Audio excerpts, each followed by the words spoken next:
जटाकटाः सम्भ्रमभ्रमन्निलिम्पनिच्छरि विलोलवीचिवल्लरी विराजमानमूर्धनी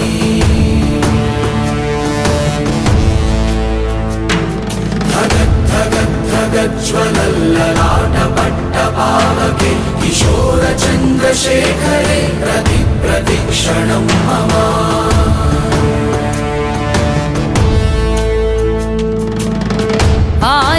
ആരിവൻ കല്ലും തൂക്കിപ്പോയിടുന്നോൻ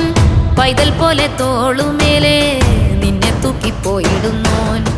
ആരോരും കണ്ടതില്ല ആരുമേ കേട്ടുമില്ല ഗംഗയെ താൻ തേടിക്കൊണ്ട് തന്നെ താനെ ചുമന്ന് ശിവലിംഗം നടന്നു പോകുന്നു